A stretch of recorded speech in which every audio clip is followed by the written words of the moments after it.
A surprise attack with toxic chemical agents may be visible or invisible depending upon the method of dissemination. If a soldier panics now, loses his head, or becomes so concerned with protecting himself that he forgets about his mission, the enemy's attack will have succeeded. This attack did not succeed. These men are trained. They know what toxic chemical agents are, how they act, and the protective measures to be taken against them. Nerve agents are among those most likely to be employed in chemical operations.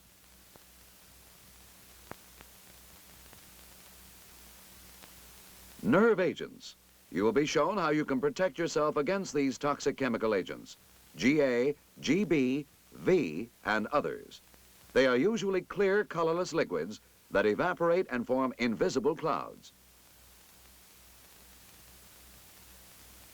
Nerve agents were first discovered by German scientists shortly before World War II. They were looking for a better insecticide. They found that the highly toxic properties of the new chemicals made them suitable for another purpose as well, warfare. Nerve agents were a deadly addition to Germany's arsenal of secret weapons.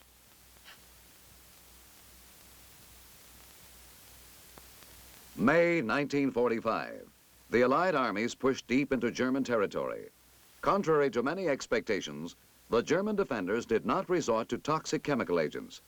That they had made preparations for the use of toxic chemical agents on a massive scale, however, can be seen from the following photographs taken by the American occupation forces. In the American occupation zone alone were stockpiles containing over 100,000 tons of chemical munitions. Over 611,000 artillery shells had been filled with the nerve agent GA. These aerial bombs were also loaded with GA. Most of the chemical munitions were destroyed by neutralization or burning, but for the nerve agents, this method was considered too hazardous. Instead, they were loaded aboard worn-out ships, towed far out to sea, and sunk. The loading and storage facilities in the Allied occupation zones were dismantled. The factories that manufactured the nerve agents were all in the Russian zone. They too were dismantled, taken behind the Iron Curtain, and put back into production.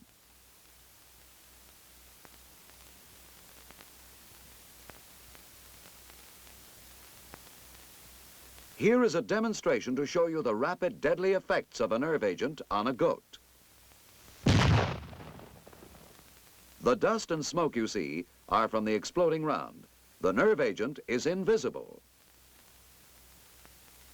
The invisible cloud has now reached the goat.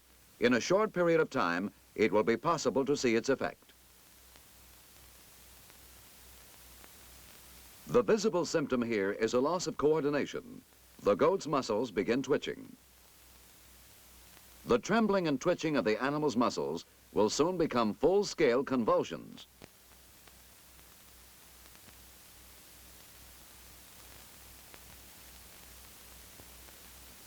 When this happens, breathing becomes impaired, and the goat will die from paralysis of the muscles that control breathing.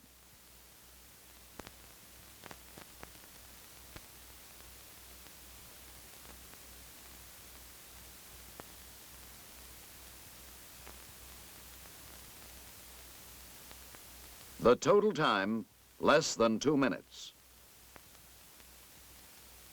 The symptoms of nerve agent poisoning are running nose, tightness in chest, dimness of vision, difficulty in breathing, drooling and sweating, nausea, vomiting, cramps, twitching, jerking, staggering, headache, confusion, drowsiness, coma, convulsions, cessation of breathing. If you detect any of the symptoms shown, stop breathing, mask immediately, take atropine. Although their effect on the body is the same, the nerve agents differ slightly in their physical characteristics. GA was the first to be developed. Unlike the others, it has a faint odor, something like fruity chewing gum. it would probably be encountered in the form of a non-persistent vapor or aerosol. GB has no odor. It is about 4 times as toxic when inhaled as GA. It also would normally be encountered in the form of vapor or aerosol. V agents are also odorless. The most important difference, however, is their slow rate of evaporation. Although a V agent may be used as a vapor or aerosol, it is most likely to be encountered as a liquid contaminant, producing casualties by contact as well as by inhalation. Unlike most toxic chemical agents, nerve agents can enter the body anywhere. They can be inhaled through the nose and mouth. When they enter this way, they work very rapidly. They can be absorbed through the eyes. This way, too, they take effect very quickly.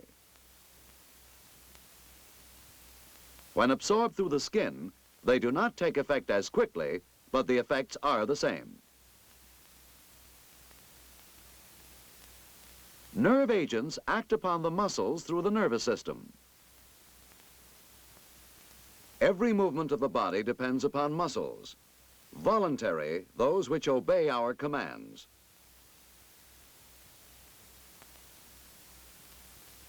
And involuntary, such as those which regulate breathing, circulation, and digestion, over which we have little or no control.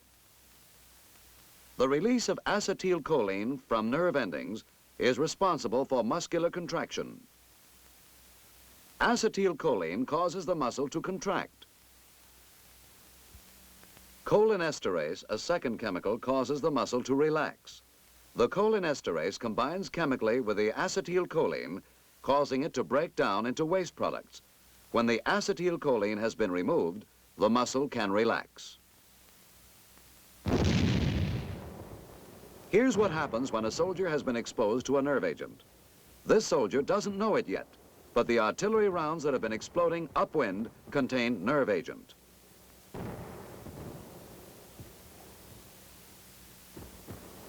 It is already beginning to take effect. He is getting a runny nose, a symptom of nerve agent poisoning. At this point, a soldier trained in chemical defense would have put on his protective mask. This soldier did not. Now he's aware of a tight feeling in his chest. His vision is getting blurred because the pupils of his eyes have pinpointed. The chest muscles are among the first to be affected. They feel tight, unable to relax. They cannot perform their work of pumping air in and out of the lungs. They are growing weaker. Breathing will stop entirely, and this man will die. Nerve agents can harm you only if they enter your body. Your protective equipment is designed to keep them out. To keep them from entering through your nose and mouth, and also to guard your face and eyes, you have been trained to use your protective mask. It is the best in the world. When properly fitted, it will protect you against inhalation of all known casualty agents under combat conditions.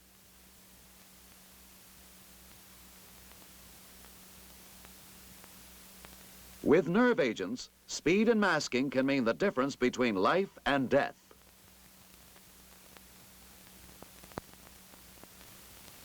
Both liquid nerve agent and high concentrations of nerve agent vapor can enter the body through the skin. To prevent this, you will wear protective clothing, permeable, which is clothing that has been impregnated with special chemicals which will virtually stop all vapor and slow down, but not stop, the penetration of liquid nerve agent.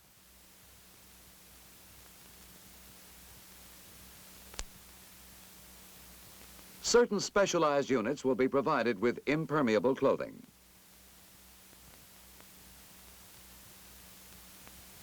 This clothing will protect the wearer from contact with liquid nerve agent as well as from nerve agent vapor.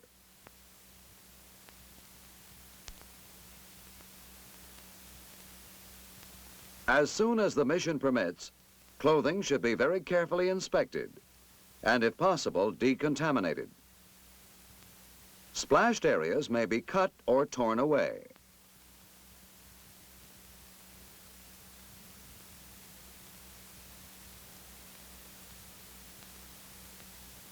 Keep in mind, however, that this lessens the protection against further exposure. Liquid nerve agent on the skin should be washed away as soon as possible with water and, if available, soap. If you are ever subjected to a nerve agent attack, don't stop to ask questions. Mask immediately. And if symptoms of nerve agent poisoning appear, you have still another form of protection, your atropine injector. This is to be used only after symptoms of nerve agent poisoning appear, never before. Here is how the atropine works. Normally, the acetylcholine is neutralized by combining with a relaxing agent, cholinesterase. But nerve agents knock out the relaxing cholinesterase, causing the acetylcholine to build up until it paralyzes the muscle. Atropine blocks the acetylcholine, permitting the muscle to relax. Nerve agents work fast, so the atropine must be injected quickly in order that it can go to work before the muscles become paralyzed. That is why the injection is given through your clothing. There are two types of atropine injectors. You should be familiar with both of them. One of them is the auto-injector, a hard plastic tube containing atropine and an injection needle which is triggered by a coiled spring. You remove the wrapper. Pull off the red safety cap, press the blue end of the tube hard against the muscle until the needle releases the fluid into the body. For self-injection, the thigh muscles are the easiest to reach. The injection procedure for the atropine syrette is somewhat different. The syrette is removed from its container. The plastic cover is unscrewed and discarded. The wire loop is pressed down firmly with a twisting motion as far as it will go. This will pierce the inner seal at the base of the needle. To make sure that the seal has been broken, the tube is then gently squeezed from the bottom until a drop of the liquid solution appears at the tip of the needle. The wire loop is removed and discarded.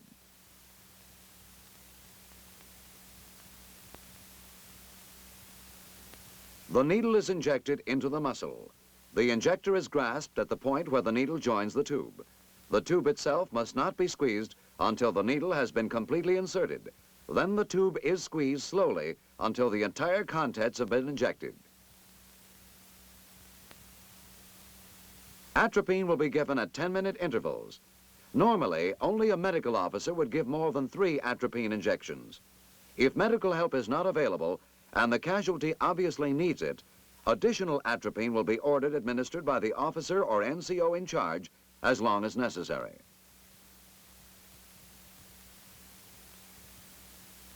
Your protective clothing, your protective mask, your atropine injector, these are your safeguards against nerve agents. Remember, nerve agents can strike suddenly without warning. Keep your protective mask with you at all times so you can get it on in a hurry. Nerve agents can neither be seen nor smelled. Your first warning will be the symptoms they produce.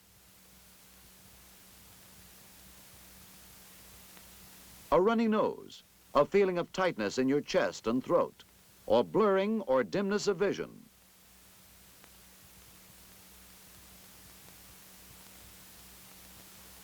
If any symptoms appear, stop breathing and put on your mask.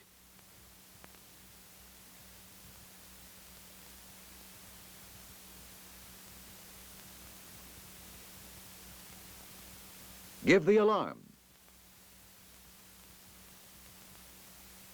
Then inject atropine immediately. You must get used to wearing your protective mask as you carry out your duties. And remember, unmasking is a command procedure.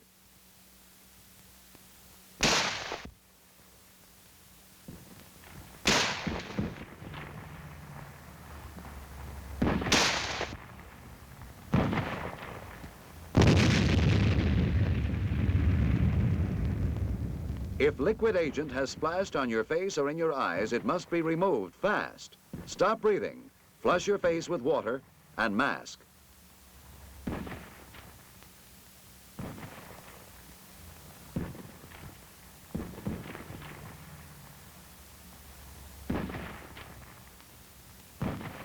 Even though you may have survived a nerve agent attack without harm, others may not be so fortunate. If one of your buddies is in trouble and your mission permits, you should do what you can to help him.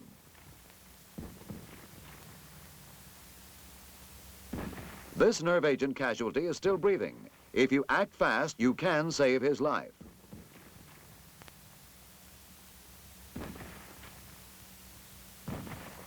First, put on his protective mask. He must not breathe any more contaminated air. Inject him with atropine.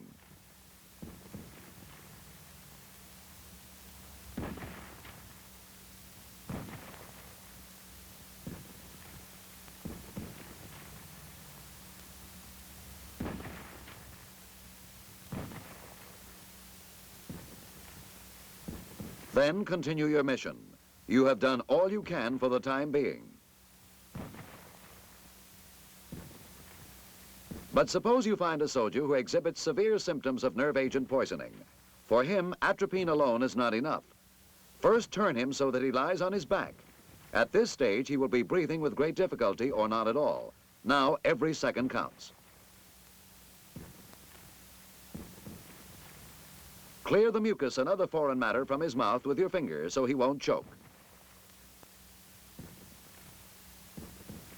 Put on his protective mask.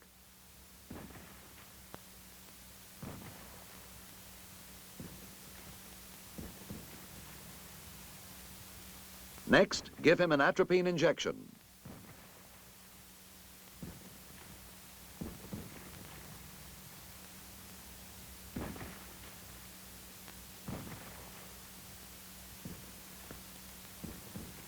Then begin artificial respiration.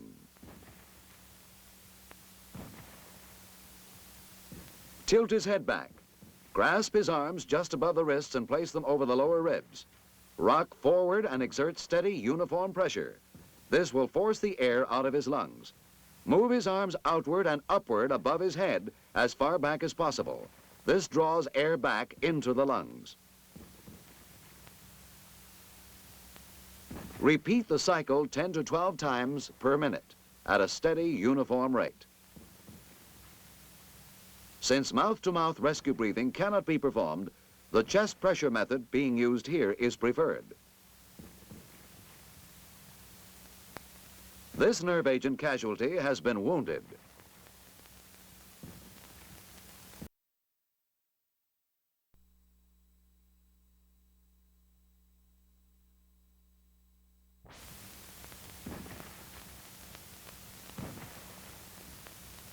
The man giving aid decides that the back pressure method of artificial respiration is necessary, so the casualty is turned to the face-down position.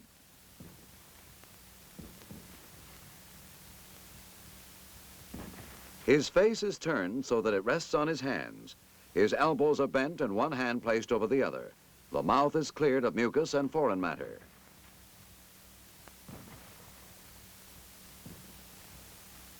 With one knee on each side of the casualty's head, he places his hands on the middle of his back, fingers spread downward and outward, thumb tips almost touching.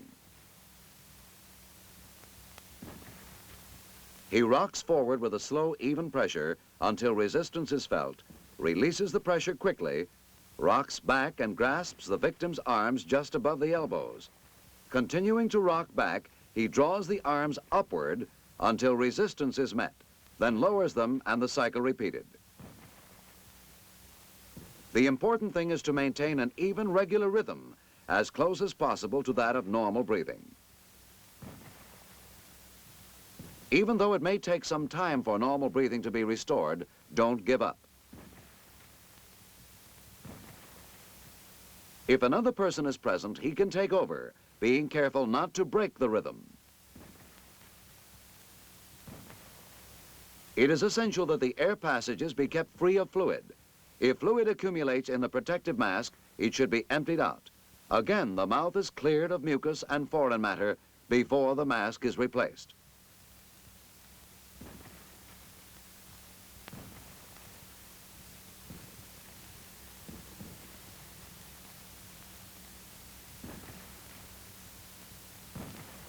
When the air is no longer contaminated, the order to unmask is given.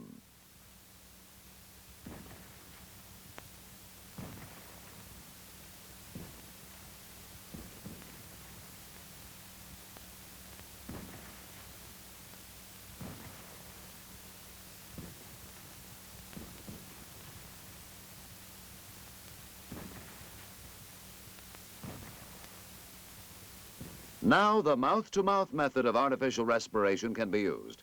This is always the preferred method in uncontaminated air.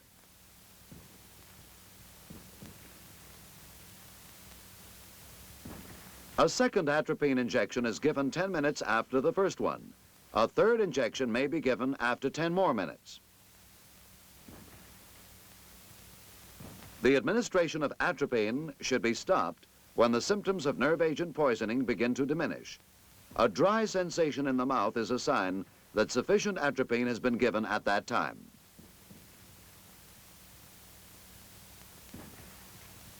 As soon as possible, the casualty's clothing should be inspected for the presence of liquid nerve agent.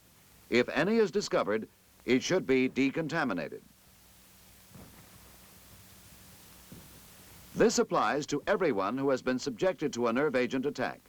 As soon as the mission permits, troops should inspect themselves and each other for signs of contamination.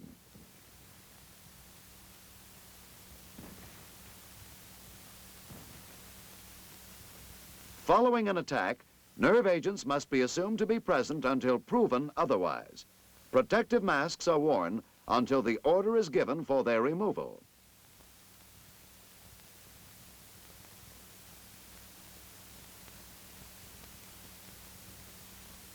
To determine whether or not it is safe to unmask, the squad leader will order that tests be made of the air. The chemical agent detector kit is used to make the initial test.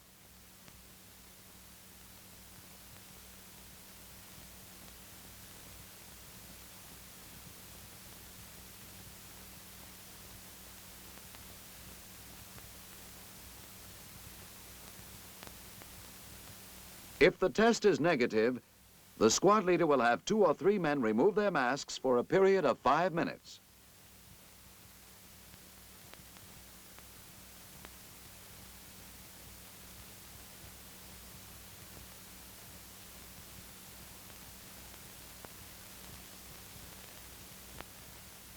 They then remask for an additional 10 minutes. If at any time during this test symptoms of nerve agent appear, runny nose, constricted pupils, or tightness of the chest, the men will give themselves an atropine injection. When the full 15 minutes have gone by with no sign of nerve agent poisoning, the air can be presumed to be uncontaminated and the order given to unmask.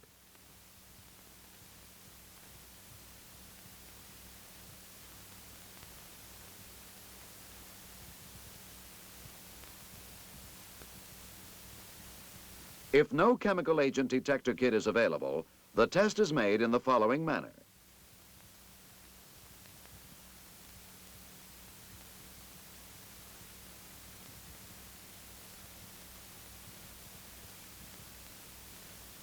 Two or 3 men will breathe deeply, then stop breathing. As they hold it, they crack the seal of their protective masks for 15 seconds, keeping their eyes wide open.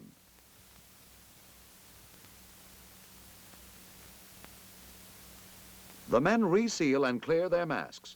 After 5 minutes, their eyes are examined for constricted pupils.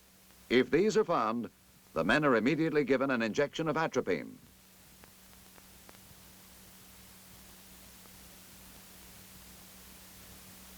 If their pupils are not constricted, they again crack the seals of their protective masks, this time taking 3 or 4 deep breaths. They reseal and clear their masks.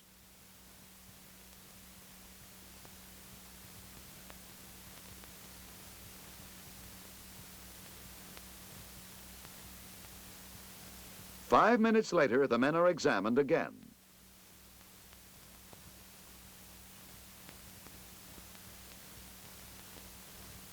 If symptoms of nerve agent still have not appeared, they will remove their masks for 5 minutes and then remask for an additional 10 minutes, as in the earlier test. If symptoms still have not appeared at the end of 10 minutes, the atmosphere can be considered safe and the order given to unmask. However, personnel should always remain alert for nerve agent symptoms.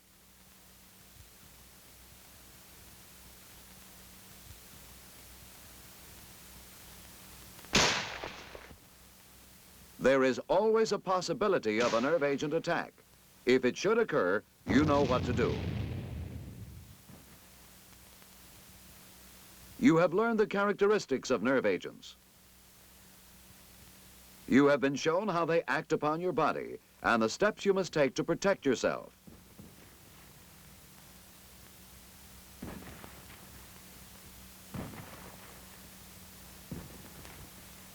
You have also been shown how to assist others.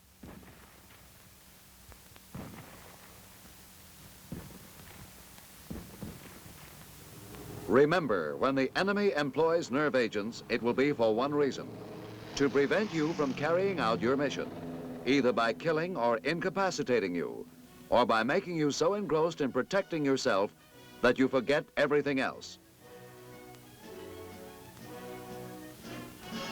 Don't let this happen. Continue your mission.